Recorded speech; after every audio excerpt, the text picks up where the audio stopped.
cascade with clubs. If you want to learn this, then the first thing you have to do is erase from your mind everything I just said about overhead cascade with balls. Look at my elbows. In fact, look at my back for that matter. As I throw the overhead cascade with clubs, you'll notice that I'm having to kind of awkwardly bend over, and I've got my elbows out. Clubs are awkward. It's a stick that's like swollen on one end. Trying to get these three things over your head, moving about in some kind of organized way, is definitely not a beginner trick. You're going to take one club and you're going to practice throwing it in a controlled single flip over your head. Right now I'm focusing on not having to chase the club around. Alright? I'm trying to make sure that it stays over my head, that it's not going too far out, and I'm also trying to make sure that the flip is consistent. So I don't want it to be high sometimes and then real low other times, like that versus that. I want it to just be consistent. You'll notice when I catch it roughly in the middle of the handle.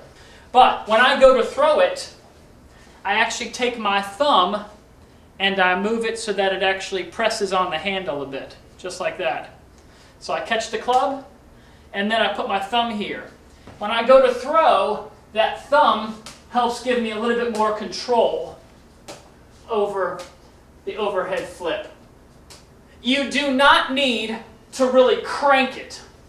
I say my thumb helps give me control, but I'm not using that as a means of like buzzsawing the thing. Okay? There's no reason for that. In fact, all I'm trying to do when I execute the throw to get that nice clean flip is I'm really kind of just going to aim it at the ceiling, and when that club is almost perpendicular to the floor, I just let it go. And if a club is designed well, it'll do the rest of the flip on its own. So you're not using lots of wrist. You're using hardly any wrist in order to get that flip executed. You're kind of using more of your arm and a sort of gentle push towards the ceiling. Okay, go drill that. One club overhead. You're back. How's that feeling? Pretty good? Starting to work that muscle memory? How's that lower back? Kind of feeling it now? Well, if you haven't felt it yet, get ready, because you're about to. That's right, the two-club version. You knew it was coming.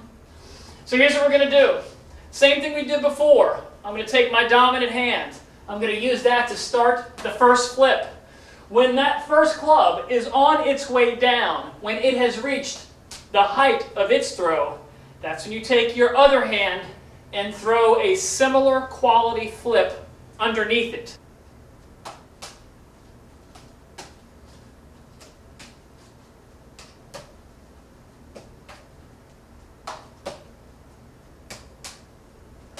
Just make sure that you are throwing the same quality of throw that you did with the first drill. And by that I mean, make sure that just because you have two of them going now, doesn't mean that suddenly you got yourself going forward to catch, or that one is kind of real high and the other is real low. Just make sure you concentrate on that, because again, we're still working on muscle memory. And now, the big trick, going from the 2 overhead to the 3. First thing you have to do is realize, of course, that you're going from down here to suddenly up here.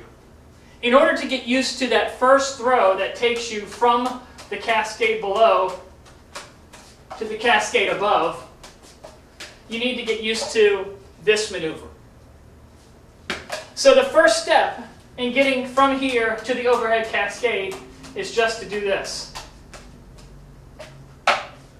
And maybe don't even catch it. Just get used to this maneuver. Again, don't even catch it if you don't want. So catch, throw. Catch, throw. Catch, throw. Oh, hey, you're back. Well, that's it. Now, it's time to just go for it with gusto. You practiced that transition throw. All you have to do now is commit to making every other throw after that first one be overhead. It's going to feel awkward. I can't even give you too many hints about how to do it in any way that's not going to feel awkward. Except maybe to tell you not to try to run the overhead pattern. Initially, if you can get that first throw in and then maybe the next one is also an overhead, be content with that. And now you know why we drilled this for a while. Muscle memory is what's going to make doing all three feel about as natural as it can feel. I think about the only thing that I may do that could possibly be helpful is to try to run it for you several times, showing the transition, slow it down once or twice, and see if that helps you visualize what you should be doing as you give it a whirl.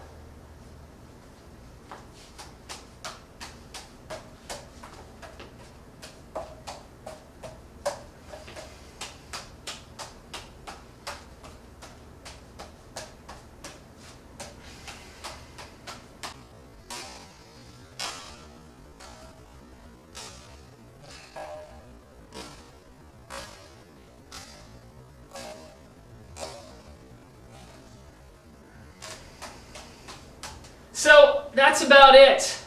Words of advice. Find yourself a place with a lot of room, a lot of ceiling height. If you wear glasses like I do, this is the time to get out your cheapie, your never ever want to have to wear them in public set, because chances are you are going to bash your face a couple of times, and if you're wearing your good glasses, what a bummer that would be. Look, be patient. Have faith in yourself. Practice it a few minutes every day. You'll have it before too long. Thanks for the request. Hope it helps everybody.